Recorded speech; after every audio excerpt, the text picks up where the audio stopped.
Welcome to Shreveport Connection with Tommy. This video is on your spoilers for main event and your results from SmackDown Live. As usual, happy birthdays. We'll go off first. Alexa Bliss turned another year older, August the 9th. And August the 10th, Tugboat turned 60. Also, other name, wrestling name, Shockmaster from WCW. Salvia Vega, aka Juan Rivera, turned 52.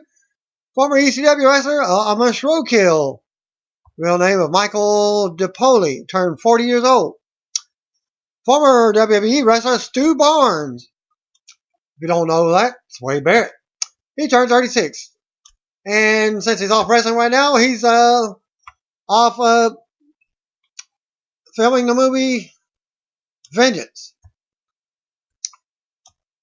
Chaotic Wrestling Promotion has announced that the following talent for the A Night of Grand Slams event will be held on Friday, September 9th at Edward 4, the Larcher Park in Lowell, Massachusetts.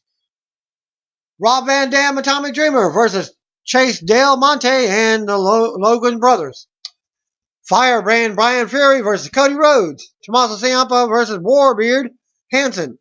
Johnny Gargano versus Austin Aries and JT Dunn in a triple threat. The promotion also advertising Tommy Dreamer, Rhyno, Scotty 2 Hotty, Dito Brown, Ron Simmons, Robbie E, Thea Trinidad, and Donovan G-Jock.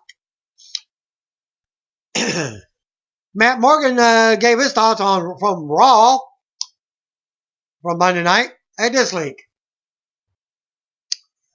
WWE Tag Team Champions Kofi Kingston recently spoke with Joshua Caldwell of Crave Online to promote the new Scooby-Doo and WWE Curse of the Speed Demon, which is already out online somewhere,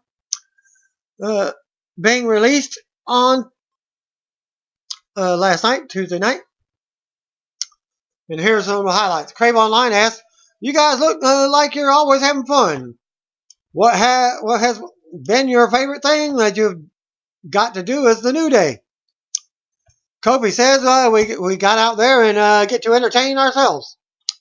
A lot of the stuff you see us doing is stuff that we already have done or would do in a car ride or backstage or just hanging out with each other, and that's why it comes off so natural.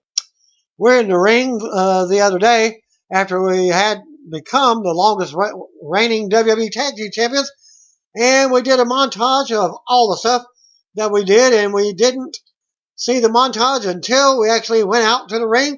So we got to see a compilation of all the stuff that we did. Mixing it up with The Rock and going toe-to-toe with him was amazing. Winning at SummerSlam and coming out singing New York, New York, but having our own lyrics to it was crazy. Our time machine skit was so much fun. There was a time I told the crowd country music sucked, and it was actually me and not my character saying it. So that was awesome. We've done so much fun stuff, we forget about it.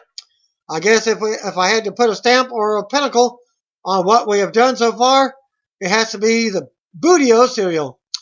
Crave Online asked, what was the origin of Bootios?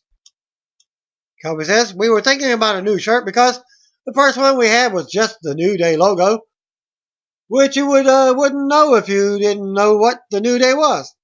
It was a black and white shirt with a phoenix, which actually symbolized us rising from the ashes because we were at lower points in our careers, and this whole New Day thing was going to be our resurgence.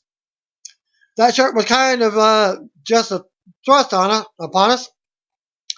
We had no input on it, and I'm not sure how the sales did, but the second shirt, we started picking up some steam, and they came to us to come up with another idea. Biggie and me were sitting at breakfast one day, and we were thinking about the new shirt. Somebody came out with a Wheaties poster with our faces on it, and we were like, oh, that would be kind of cool. Maybe we could have our own cereal or something like that. And we were bouncing names back and forth, and E just came out of nowhere and said, comes up with Bootios. And instantly I was like, that's it. We can have cartoon pictures of our faces on it. We get to go to the building, and I'm trying to tell Xavier Woods about it. And I was like, Woods, man, we were sitting at the table, and he suggested Bootios. And before I could even get it out, Woods just said, oh yeah, Bootios. You can make it a booty. You can make it booty. It's just a testament that all three of us are on the same page. A few weeks later, the merchandise team came out with an awesome design. Crave Online asked another question. What can you tell about the plot of the Scooby-Doo and WWE? Curse of the Speed Demon, and your character. Kofi says, first of all, I have to tell you how big a fan I am of Scooby-Doo. I grew up in the 1980s, so Scooby-Doo was a staple of my childhood. To be co-starring with him is wild, even though he's a cartoon. It's still real to me. I don't want to give too much away, but basically Scooby-Doo teams up with some WWE superstars, including The Undertaker, to raise an Inferno, who is creating all this havoc, and they want to beat the bad guy. My role in the movie is I am the play-by-play analyst, and I'm calling the race as it happens. Things are exploding and people are crashing, and I'm the guy who's describing it. So it was a cool experience just to be involved. You can check out the trailer for the new Scooby-Doo movie at this link. Courtesy of IGN, the clip from Scooby-Doo and WWE Curse of the Speed Demon with Scooby-Doo, Shaggy, Triple H, Shamus, Rusev, and Paige, and others being attacked by the mysterious Inferno during an off-road race. And there's another link for you. TNA Knockout, Jade has been speaking about domestic abuse. This is her second interview with, this time, Time.com. She penned a column on Time.com discussing being a victim of domestic abuse and noting that she would stay silent because she didn't want to be known as a victim. In order to be a top female wrestler, I needed to be perceived as a strong woman, not a victim, as Jade wrote. Besides, I was working with World Wrestling Entertainment's WWE NXT program, and my ex and I were working with TNA Impact Wrestling at the time, so I felt I had to protect both of our careers. She said that her boyfriend at the time would choke her and once kicked her in her injured knee and locked her in a closet. Amongst other incidents, she is urging people to join Safe Horizons #Put the Nail in It campaign to end domestic violence. You can check more details at the campaign, putthenailinit.org. This link is a sneak peek to the second episode of Rock's Pro Wrestling Promo Contest. Featuring guest for this episode is Vickie Guerrero. My daughter called her Piggy. Go to the link to watch it. Kelly's wedding. Yes, Kelly got married to NHL veteran Shelton Saray. It aired on an episode of Wags on the E! Network on Tuesday night. And here's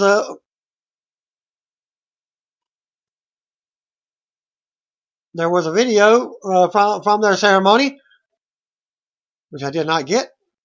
So you have to go to one of their websites.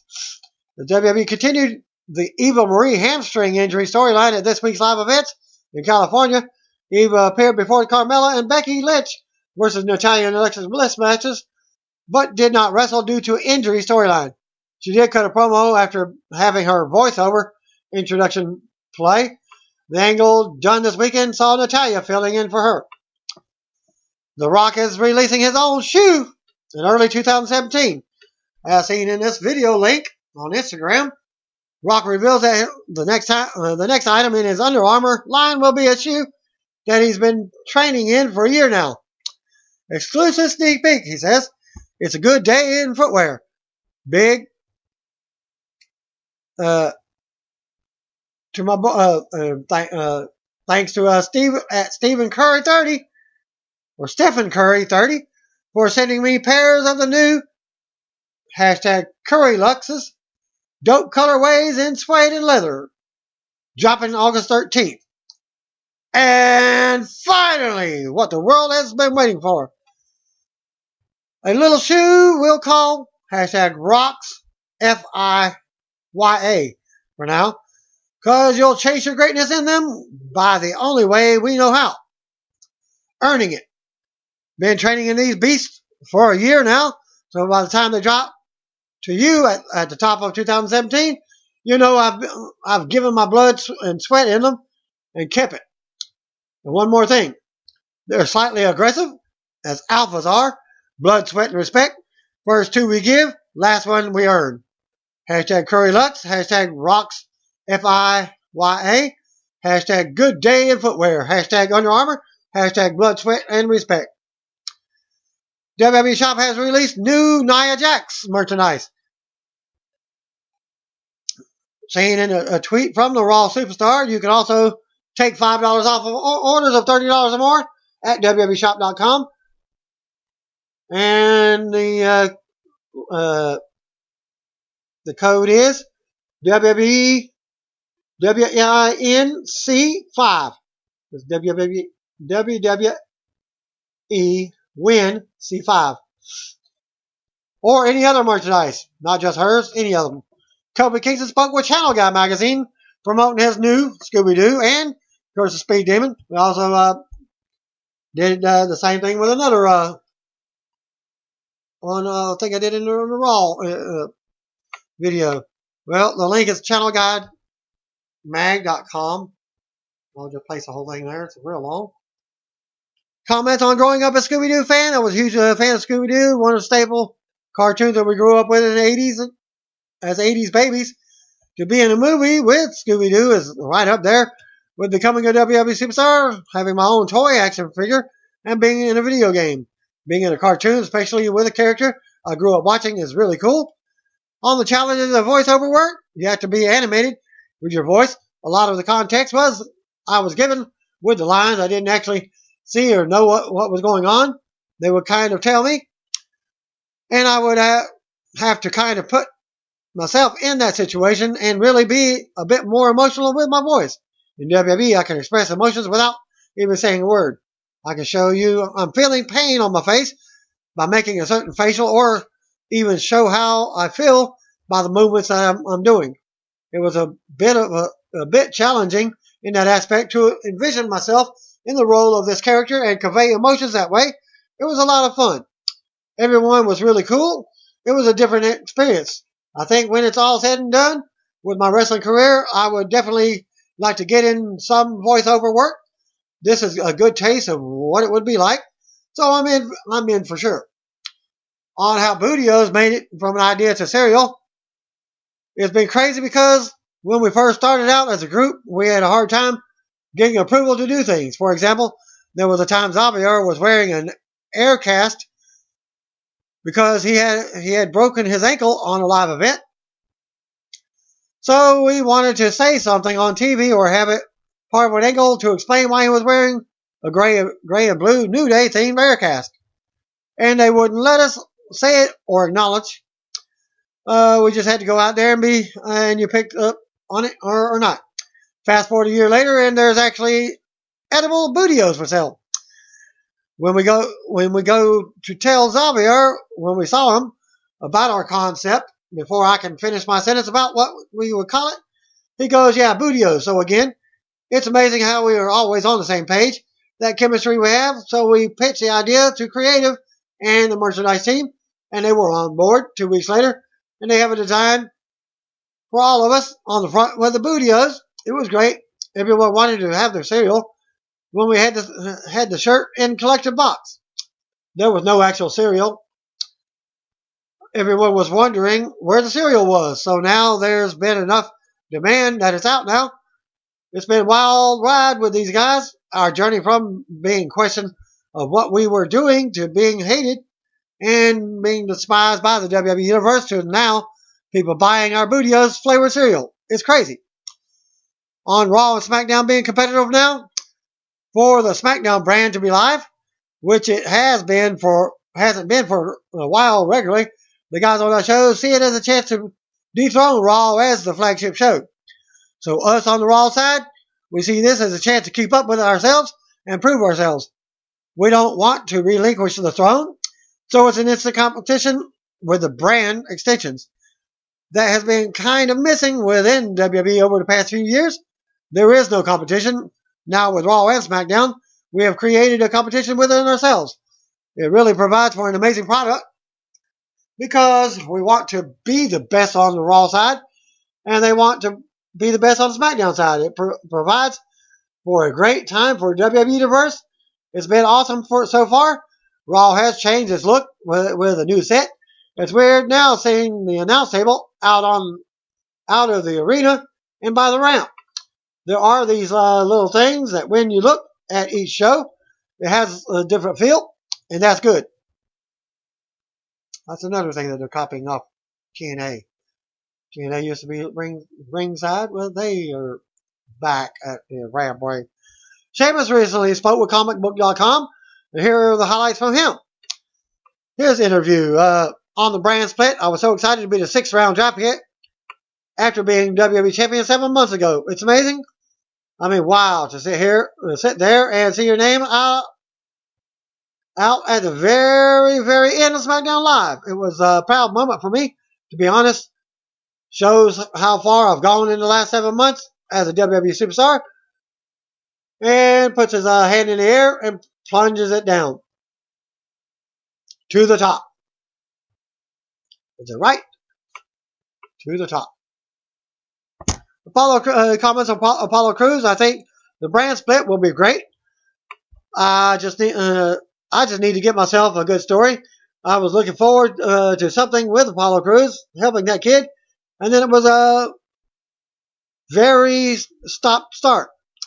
I had the movie with the Turtles, but I was hoping to get 2 pay-per-views out of it because he's a great kid.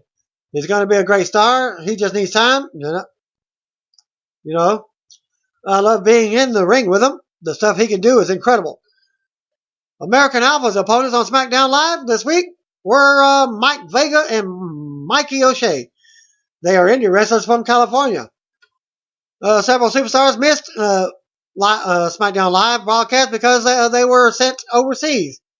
John Cena, AJ Styles, Eric Rowan, the Usos, and Apollo Crews were all scheduled for this week's house shows in Australia and New Zealand, and thus missed it out on the show. I think I did get some photos of Titus O'Neil. Probably post later in the show.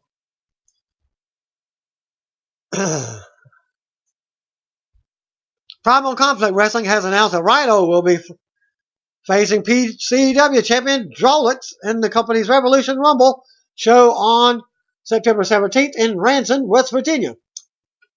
And you can find out more at this link here, primalconflictwrestling.com/tickets.html.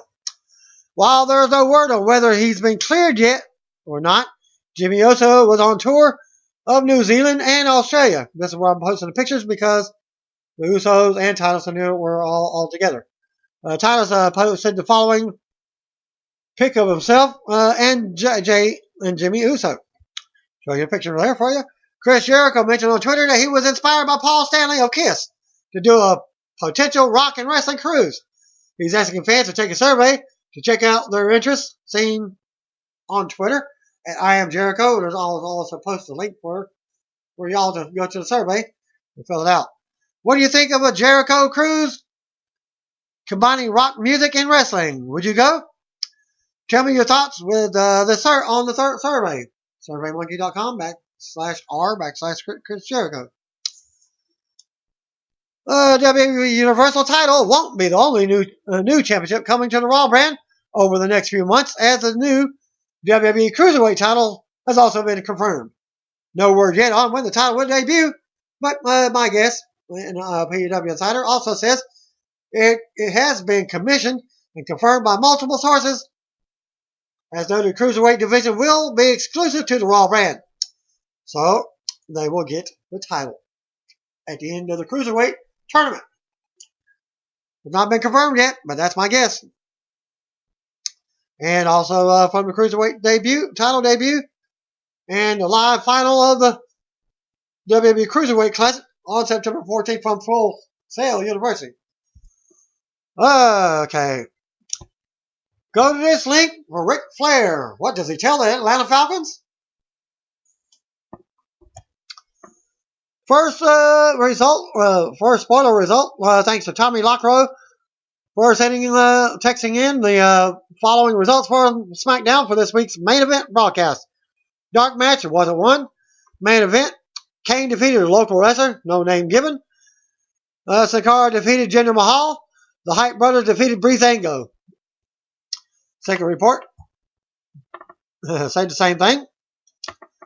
But the Hype Brothers defeating the Breezango match was taped after SmackDown live show. So there was actually like 3 dark matches. Wardrobe malfunction from Eva Marie at this link. I think I might just post it all with the video there. I'll just go for that.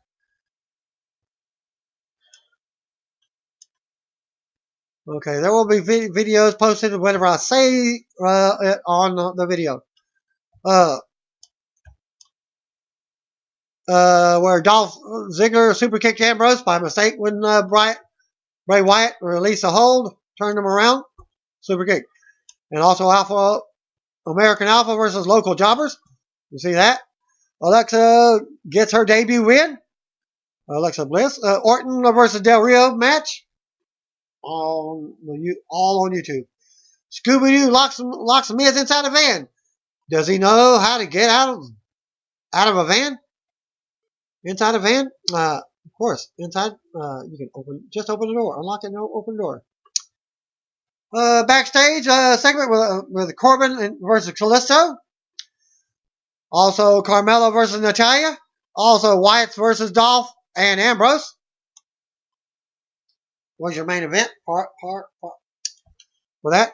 SmackDown opened up with Charlie Caruso approaching Randy Orton backstage. She mentioned that the main event against Alberto Del Rio tonight and asked how he's staying focused on Brock Lesnar at SummerSlam. Orton says Lesnar may be big and bad, but it only takes one RKO to get to Viperville. Del Rio appears and says Viperville sounds like a joke, something like Disneyland. Orton offers Del Rio a VIP experience, but warns him that it's a bumpy ride with a hell of a landing. Del Rio threatens to break Orton's arm and walks off. We go to SmackDown opening video. Live from Bakersfield with Mauro Ranallo, David Otunga, JBL. Bray Wyatt makes his way to the ring and the arena lights up. Eric Rowan is with him. We get a look back at last week's show when Ziggler and Rowan took out Dolph Ziggler and WWE Champion Dean Ambrose. Wyatt wanted to make something clear. He did not fall to Ziggler last week. He was a victim. He says Ziggler was desperate. Wyatt says Ziggler ran him into the still, and everything went black for him after that. Wyatt says he is a god, and no matter how Ziggler tries, he can never kill a god. Wyatt goes on and says this is his show now. As the fans boo, Wyatt says there is no red or blue. This is him against the whole damn world. The music interrupts, and out comes WWE Champion Dean Ambrose to a pop. Ambrose calls Wyatt's promos biblical numbo jumbo and knocks them both. He says it sounds like Wyatt is being a big baby. Ambrose says SmackDown belongs to the people and the WWE Champion, not Wyatt. Wyatt laughs at him and challenges him to come in the ring. This leads to Ziggler coming out. He stops by Ambrose, but quickly rushes in the ring and gets beat down. Ambrose begrudgingly makes a save, but also gets beat down. Ambrose comes back and sends Rowan over the top rope and out to the floor. Bray grabs Ambrose for Sister Abigail, but Ziggler tries to make the save with a super kick. And I'm showing you, I'll give you the link so you can see that in case you didn't see the live SmackDown. Hitting Ambrose instead.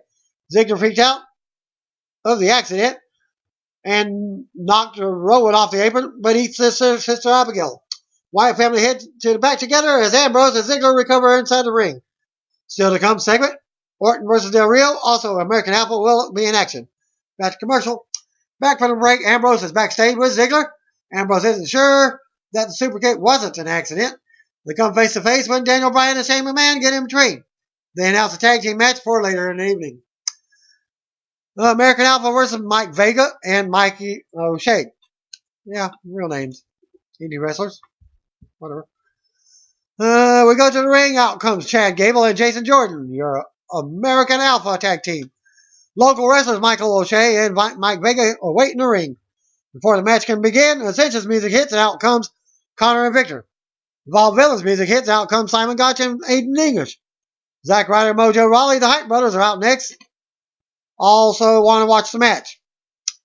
Well, they get all four sides of the ring.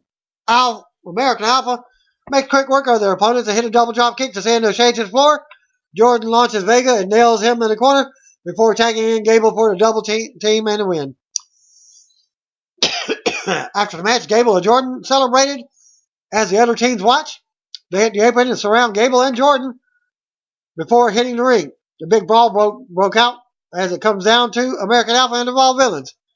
Gable and Jordan clear the ring and stand tall as the music hits. Still to come, Eva Marie's spectacular debut. Back to commercial. Back from the break. And we get Renee Young was out at the SmackDown Live table with Maurice and WWE Intercontinental Champion The Miz. Leads us to a video package of the SummerSlam opponent, Apollo Crews. We come back and Miz is only interested in talking about his wife. Renee sends us back to the announcers. Becky Lynch versus Eva Marie? Possible. But wait till we'll see what happens. We go to the ring. Out comes Becky Lynch as Greg Hamilton does the formal ring introductions. Eva Marie was out next with her grand introduction. Well, the bell rings, and Eva has a stage wardrobe malfunction. Just her straps pop off, nothing more. Referee call on my feed on USA Goals. It blacked out at that second. We come back on. Eva Marie was running. The referee was putting a towel on her. Anyways, and she was headed to the back. Referee calls for a towel to cover her up, and she leaves the ring. Fans boo. It's announced that Eva cannot compete due to a wardrobe malfunction, and Becky's upset. She's more like kind of laughing. Becky is interviewed in the ring and talks about how she's always prepared to fight when she steps in the ring. Becky says there's no way that she's going to the back 2 weeks in a row without competing. Becky issues an open challenge, and out comes Alexa Bliss with a microphone. Bliss cuts a promo on how she's more than just a pretty face. She's the hottest star on SmackDown. She can't think of a better debut than knocking off SmackDown's first female dropkick. We go to commercial. Alexa Bliss versus Becky Lynch. Match ends when Eva Marie's music hits, and she comes out. It's announced that she's ready to compete, but it's just a distraction, allowing Bliss to roll Becky up for the win. After the match, Eva is interviewed and says she will make her debut next week. Again. Randy Orton versus Alberto Del Rio. Back from the break, out comes Randy Orton. And we get a look back at his recent RKO on Brock Lesnar. Alberto Del Rio was out next.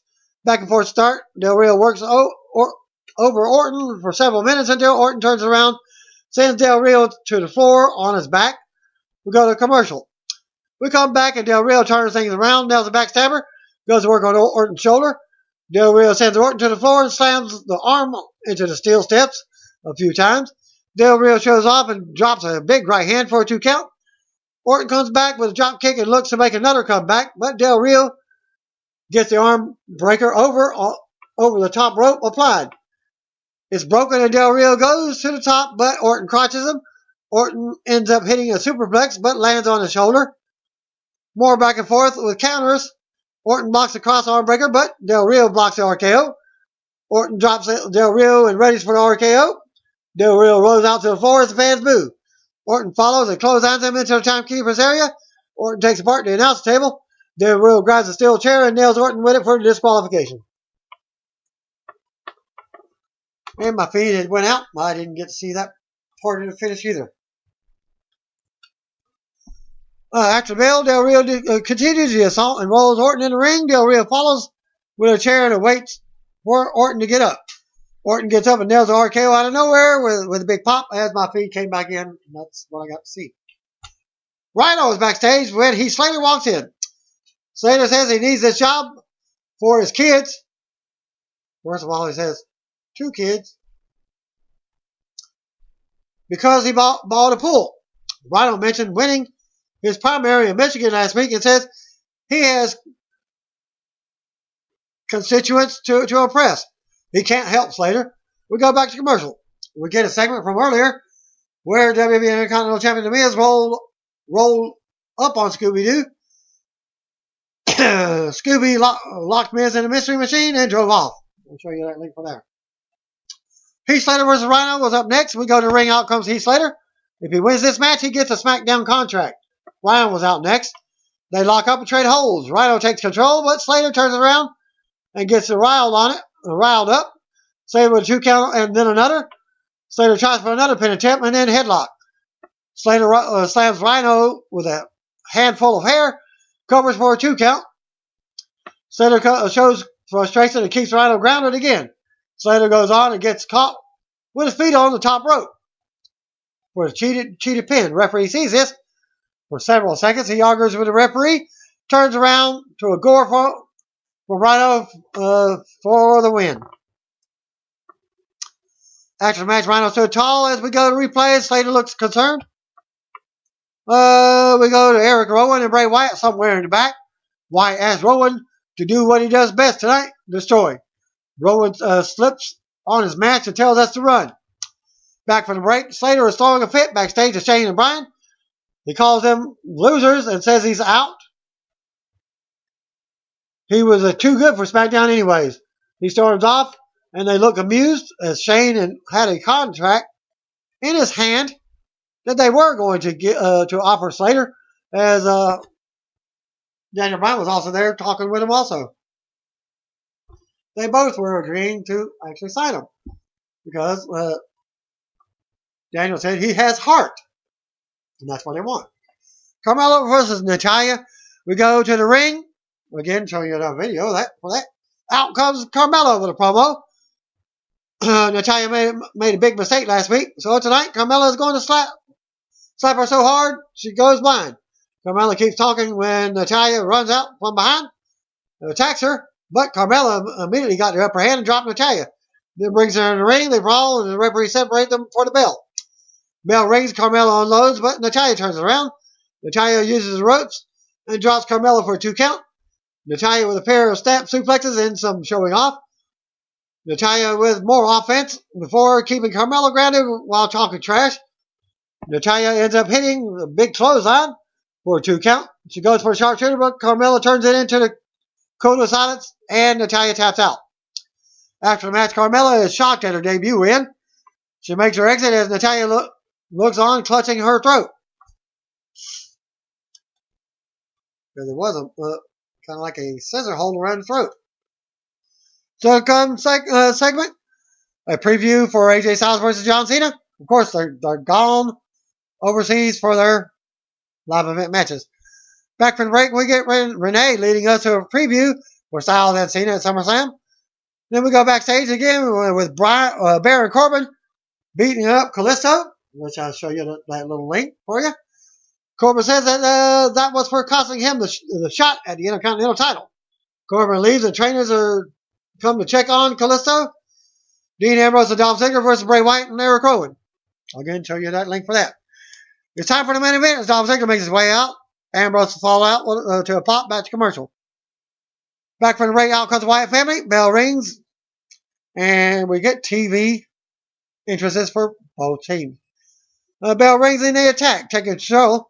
Wyatt works over Ambrose in the corner while Rowan takes Ziggler to the floor. Ambrose comes back on Wyatt and pounds on him.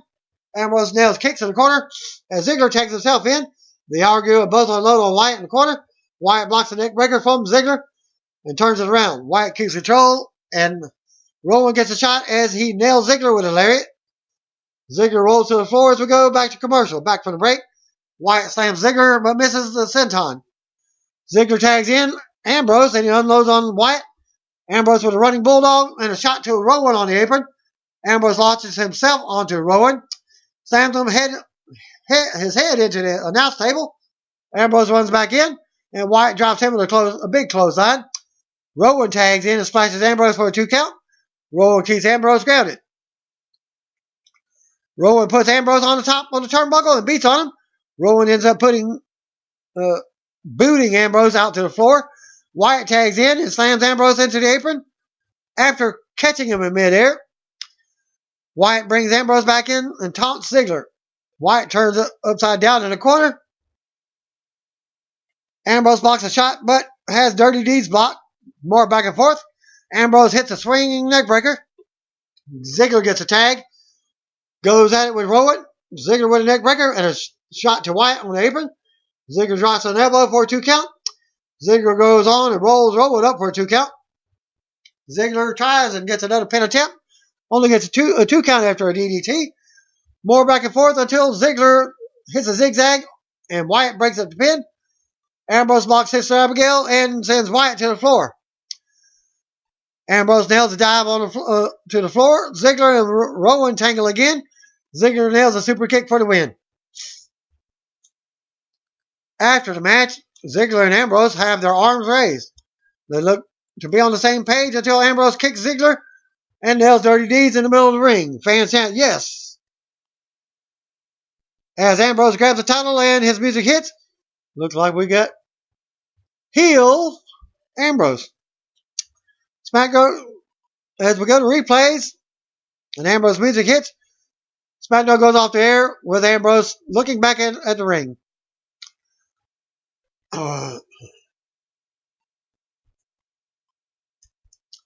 Well, a dark match, singles action, Bray Wyatt and Dean Ambrose. Dean Ambrose defeated Bray Wyatt by disqualification when Bray hit him with a chair after SmackDown Live went off the air. Ambrose fought back and nailed Dirty Deeds to lay out Wyatt to close the show.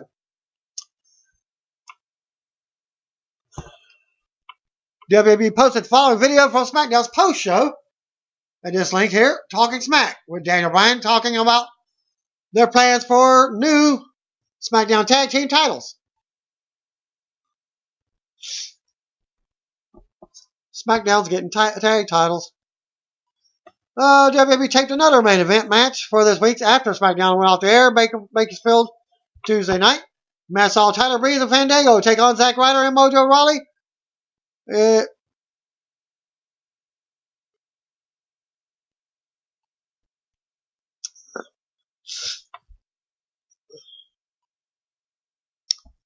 And there wasn't any results for that, what happened in that match.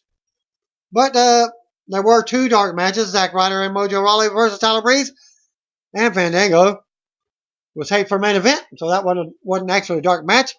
And the other post-SmackDown match was champion Dean Ambrose defeating Bray Wyatt by disqualification. Ambrose won by disqualification when Wyatt introduced a steel chair. Ambrose came back with Dirty Deeds to send the crowd home happy. Thanks again. Peace out. See what I want to be. If you don't know, just comment, brothers and sisters.